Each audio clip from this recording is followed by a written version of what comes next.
Hello students. Carbonates compound का next lecture हम करने जा रहे हैं और ये जो हमारा लेक्चर नंबर है वो 8 बच्चों। कौन सा लेक्चर नंबर है ये? 8 लेक्चर नंबर है जो हम डिस्कस करने जा रहे हैं। ठीक है, और इसके बाद एक ही टॉपिक बचेगा हमारा एथेनोइक एसिड, उसके बारे में और डिस्कस कर देंगे। और आप हमें टेलीग्राम ऐप पे ज्वाइन कर ही सकते हैं, और टेलीग्राम ऐप पे ज्वाइन करने के लिए जो लिंक है वो हमारी इस वीडियो के नीचे डिस्क्रिप्शन के अंदर आपको मिल जाएगा। चलिए स्टार्ट करते हैं। सोप पढ़ लिया था हमने, आज हमें पढ़ना है डिटर्जेंट के बारे में। These are also called synthetic detergent और soapless soap. A synthetic detergent is the sodium salt of long chain benzene sulphonic acid. वो था आपका सिंपल जो कार्बन की ओपन चेन होती है, कार्बोनिक एसिड जिसको आप फैटी एसिड बोलते हो, उनका सोडियम साल्ट होता है, और ये होता है बेंजीन सल्फोनिक एसिड का। और the sodium salt of a long chain alkyl hydrogen sulphate का। यानी यहाँ पे बस बेंजीन आ जाता है। जो पहले आपके पास सिंपल इस तरह से कार्बन कार्बन की चेन थी, COO ऑक्सीजन पर नेगेटिव, अन्य पॉजिटिव था, इसके अंदर बस क्या आ जाएगा? बेंजीन आ जाएगा। सोप का ये फॉर्मूला हमने पढ़ा था, C17H35 COO नेगेटिव और Na पॉजिटिव। ठीक है, तो डिटर्जेंट जो होता है वो आपका एक सिंथेटिक डिटर्जेंट भी इनको हम बोल सकते हैं। प्रिपरेशन कैसे करना है सिंथेटिक डिटर्जेंट का? Synthetic detergent are prepared by reacting hydrocarbon from petroleum.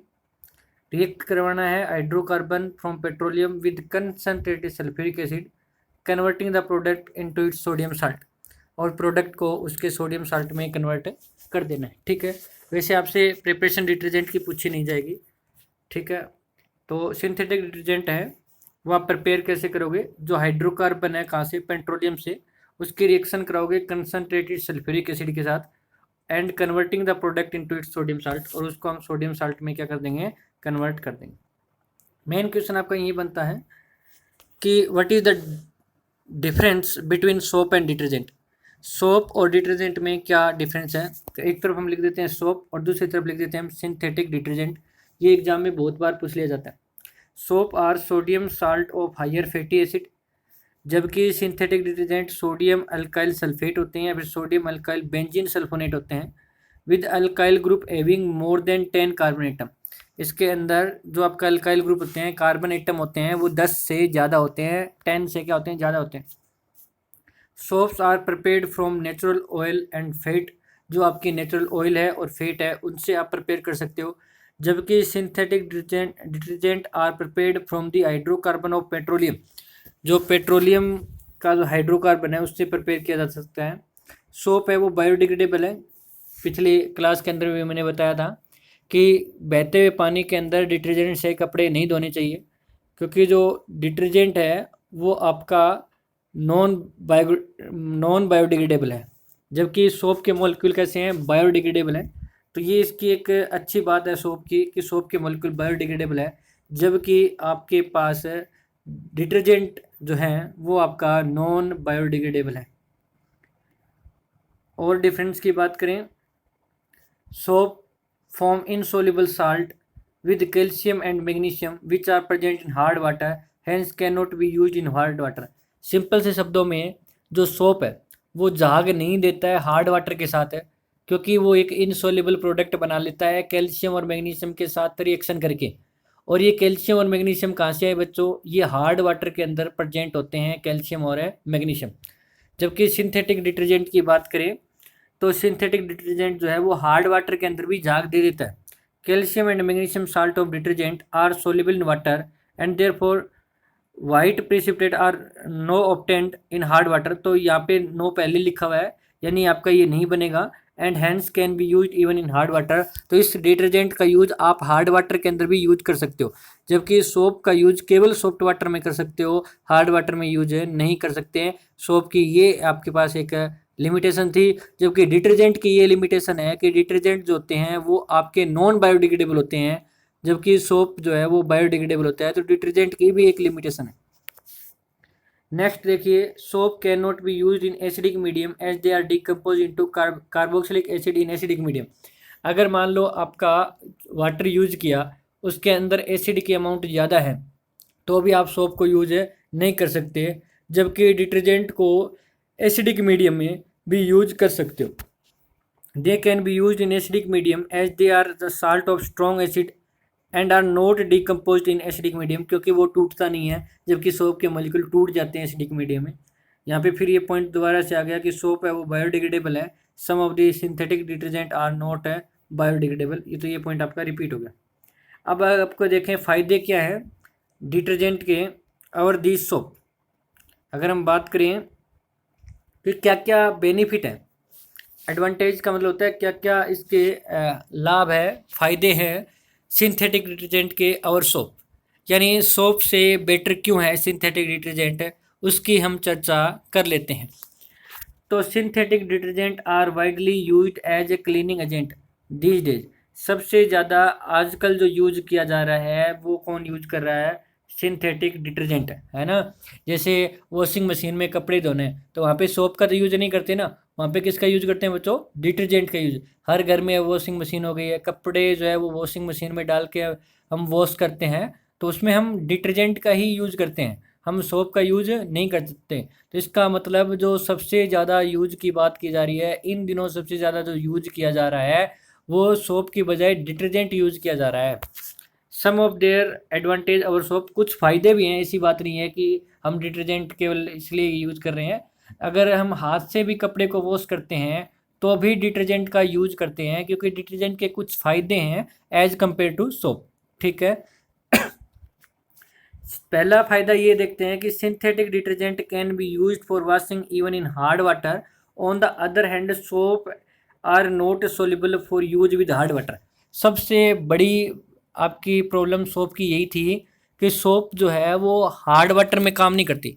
जैसे कुएं का पानी आ गया, अब जैसे गर्मियों के अंदर पानी की किल्लत रहेगी, है ना, तो अगर जो हम वेल वाटर निकालते हैं, कुएं का पानी निकालते हैं ना, उसके अंदर क्या होते हैं बच्चों, कैल्शियम और मैग्नीशियम के आयन होते हैं। उसके अंदर कैल्शियम 2 पॉजिटिव आयन होता है, मैग्नीशियम 2 पॉजिटिव आयन होता है।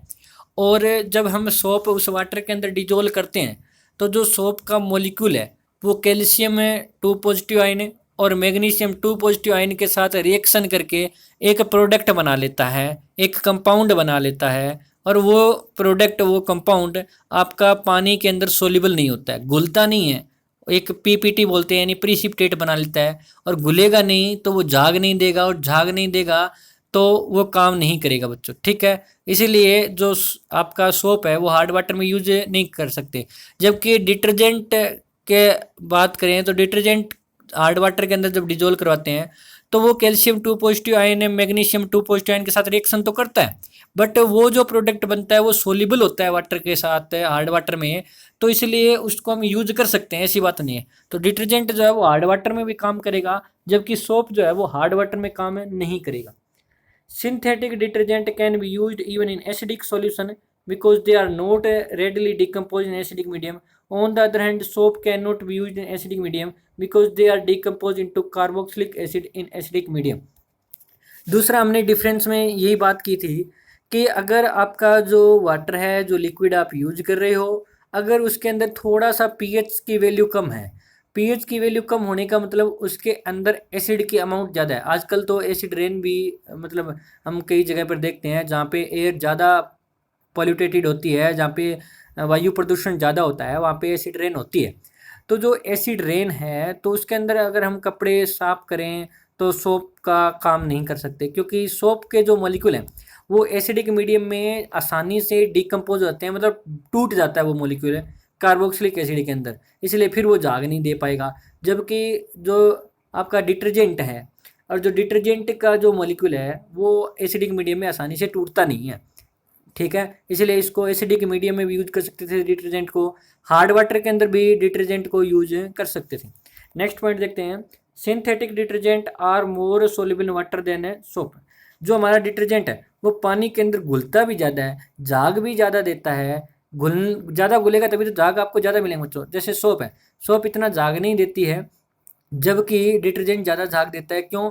क्योंकि जो डिटर्जेंट है वो आपके पास ज़्यादा सोल्यूबल होता है वाटर के अंदर, जबकि सोप इतना सोल्यूबल नहीं होती है।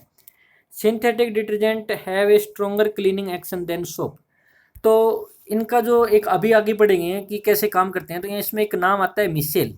तो ये जो मिसेल बनता है वो सिंथेटिक डिटर्जेंट में ज़्यादा बनता है और आसानी से बनता है, ठीक है। तो क्योंकि उसको कम कंसंट्रेशन की जरूरत है, यानी कम अमाउंट की जरूरत है, थोड़ा सा मतलब डिजोल्व करते ही वो मिसेल बना लेता है डिटर्जेंट। तो जबकि सोप थोड़ा सा डिजोल्व करने के बाद आपका जो है वो मिसेल नहीं बनाएगा। तो इस कारण आपके पास है ये ज़्यादा क्लीनिंग एक्शन रखता है डिटर्जेंट। तो ये फ़ायदे थे बच्चों किसके, सिंथेटिक डिटर्जेंट के सोप के कंपैरिजन में, ठीक है। चलिए नेक्स्ट देखते हैं, cleaning action of soap and detergent. पहला पॉइंट है, a molecule of soap is made up of two parts. एक नॉन पोलर पार्ट होता है और एक long chain of 12 to 18 carbon atom polar part होता है। देखो बच्चों इसको ऐसे दिखाया था, इस तरह से 17 कार्बन दिखाए थे आपको, और एक तरफ मैंने लगा दिया C double bond O oxygen negative. ये वाला जो पार्ट होता है ना, ये पोलर पार्ट होता है। ये कौन सा पार्ट होता है, पोलर। जबकि एक एंड ये बच गया ना, इस एंड को हम बोलते हैं बच्चों नॉन पोलर पार्ट बोलते हैं। इसको हम कौन सा पार्ट बोलते हैं, नॉन पोलर। दो जो आपका पोलर एंड होता है वो वाटर सोल्यूबल होता है, इसलिए इसको हाइड्रोफिलिक बोला जाता है। हाइड्रो का मतलब होता है वाटर, और फिलिक का मतलब होता है जो लगाव अच्छा रखता हो, जो अट्रैक्शन रखता हो, ठीक है। तो ये होता है आपका हाइड्रोफिलिक पार्ट होता है। ये जो होता है वो कौन सा होता है, ये जो आयनिक पार्ट होता है ना, ये हाइड्रोफिलिक पार्ट होता है, यानी जो पोलर एंड है। जबकि हाइड्रोकार्बन पार्ट होता है वो वाटर के अंदर नहीं घुलता है, ये हाइड्रोफोबिक होता है। फोबिक का मतलब होता है जो हेट करता है, यानी वो अट्रैक्ट नहीं करता है, तो रिपेल करता है। तो ये जो पार्ट है वो वाटर को अट्रैक्ट नहीं करता है। In a soap solution, the hydrocarbon portion of soap molecule huddle together to form aggregate two molecule called micelle। तो ये जुड़ना क्या हो जाते हैं, स्टार्ट हो जाते हैं। जैसे बच्चों इसमें थोड़ा सा मैं आपको बताऊं, नीचे हमने डायग्राम बना भी रखा है, नेक्स्ट स्लाइड में आएगा। जैसे मैंने इसको ऐसे दिखा देना है, मान लो ये पोलर पार्ट दिखा दें, ये पोलर एंड हो गया और ये आपका नॉन पोलर एंड हो गया। तो ये एक दूसरे को रिपेल करते हुए, अट्रैक्ट करते हुए, इस तरह से बहुत सारे मॉलिक्यूल यहाँ पे इकट्ठे हो जाते हैं बच्चों। यहाँ पे क्या हो जाते हैं, इस तरह से इकट्ठे हो जाते हैं, एग्रीगेट होना, जुड़ना क्या करते हैं, स्टार्ट कर देते हैं, और एक मॉलिक्यूल का फॉर्मेशन करते हैं, जिस मॉलिक्यूल को हम क्या बोलेंगे, मिसेल बोलेंगे बच्चों। क्या बोलेंगे, मिसेल बोलेंगे, ठीक है। तो ये आपको ध्यान रखना है, कर लोगे। नेक्स्ट आपके पास आता है फोर्थ जो पॉइंट है। फोर्थ पॉइंट क्या कहता है उसको भी हम ध्यान से देख लेते हैं। फोर्थ पॉइंट कहता है कि the soap micelles are negatively charge due to the presence of carboxylate ion at the surface. अब देखो मैंने ये बनाया था, और ये वाला जो पार्ट था वो कौन सा था, पोलर। पोलर का मतलब C double bond oxygen negative था। तो ये जो नेगेटिव चार्ज बाहर बाहर की तरफ से नहीं थे क्या, ये मैंने सारे बाहर की तरफ नहीं दिखाए थे, तो इसका मतलब नेगेटिव चार्ज तो बाहर रह जाता है सरफेस पे। Repulsion between similarly charge micelle keep them dispersed in the solution. तो ये उसको कहाँ डिस्पर्स कर देते हैं, सॉल्यूशन के अंदर डिस्पर्स्ड कर देते हैं, ठीक है। अभी देखिए नेक्स्ट स्लाइड के अंदर, ये जैसे मैंने अभी बनाया था डायग्राम, आपको दिखाई दे रहा होगा, ये आपके पास है मिसेल का। ये जो डायग्राम है वो किसका है बच्चों, मिसेल का। इस तरह से इकट्ठे हो जाते हैं, ठीक है। Mostly the dirt is held to any surface such as cloth by oil और grease which is present there. कोई भी डर्ट होती है सरफेस पे, वो ऑयल या ग्रीस उसके अंदर प्रेजेंट होता है। Now since the oil and grease are not soluble in water, the dirt particle can not be removed by simple washing the cloth with water. अब जो गंदगी है, ऑयल है जैसे, तो ऑयल पानी के अंदर घुलता है क्या, नहीं घुलता ना। तो ऑयल ग्रीस, ये जो चिकने पदार्थ जिसकी मैं बात कर रहा हूँ, ये पानी के अंदर घुलते नहीं है। तो ऐसा नहीं है कि पानी में इसको वॉश किया सिंपल वाटर के अंदर तो ये बाहर आ जाएंगे, ये बाहर नहीं आएंगे। आपके जो डर्ट है वो क्लॉथेस से रिमूव नहीं होगी। तो इसलिए हमने सोप अप्लाई किया। जब सोप अप्लाई करते हैं तो non polar hydrocarbon part of the soap molecule dissolve in oil droplet while the polar C double bond और negative Na positive group remain attached to water molecule, जबकि वो आपके पास water molecule के साथ जुड़ के ही रहता है, ठीक है। सॉरी बच्चों। नेक्स्ट देखिए, these negatively charge oil droplet can not coalesce and continue breaking into small droplet. ये जो नेगेटिवली चार्ज ऑयल ड्रॉपलेट है, ये आपके पास स्मॉल ड्रॉपलेट के अंदर ही रहते हैं। इसमें मतलब जैसे मान लीजिए ये डर्ट थी, ठीक है, इसका जो हाइड्रोकार्बन पार्ट है वो इस तरह से आ जाएगा, ठीक है। ये मैं दिखा रहा हूँ, गोल दिखा रहा हूँ, वो नेगेटिव वाला। ये इसको खींचेंगे तो क्या होगा, इस सरफेस से ये थोड़ा सा और ऊपर उठ जाएगा। जैसे ये और ऊपर आ जाएगा तो आपके पास कुछ और मॉलिक्यूल इसके साथ जुड़ जाएंगे, जैसे यहाँ जुड़े थे, यहाँ जुड़े थे, और जुड़ जाएंगे, इसको और खींच लेगा। धीरे धीरे ये क्या कर रहा है, इसको मतलब खींच रहा है। क्योंकि ये जो इसका जो ये एंड है ना, मैं ऊपर दिखा रहा हूँ, देखो ये एंड जो है वो डर्ट अट्रैक्ट करता है, जबकि ये वाला जो एंड है वो वाटर को अट्रैक्ट करता है।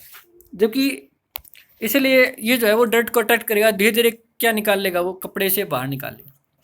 The oil droplets containing dirt particle can be washed away with water along with dirt particle. So the action of soap or detergent is to emulsify oil or grease. These looseness the solid particle of dirt and they are removed. तो इस तरह से हम क्या कर लेते हैं, इसको रिमूव कर लेते हैं, वो कपड़ों से खींचकर बाहर निकाल लेते हैं। ठीक है।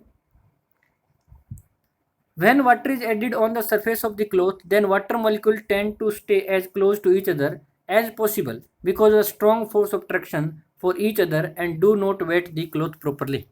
जब आप वाटर ऐड करते हो सरफेस ऑफ क्लॉथ पे, तो वाटर मॉलिक्यूल होते हैं वो एक दूसरे के साथ क्लोज रहते हैं, क्योंकि जो स्ट्रॉन्ग फोर्स ऑफ अट्रैक्शन होती है एक हाइड्रोजन बॉन्डिंग आपस में, और वो उस कारण वो जो क्लॉथ है वो प्रॉपरली गीला नहीं होता है। If some soap molecule is added to this water, then polar end of soap dissolve in water and non-polar hydrocarbon and remain away from the water. तो जब आप सोप मॉलिक्यूल डालते हो, तो सोप मॉलिक्यूल डालने के बाद क्या होता है, जो सोप मॉलिक्यूल का जो पोलर एंड होता है वो डिजोल्व हो जाता है वाटर के अंदर, जबकि नॉन पोलर होता है वो वाटर से दूर ही रहता है।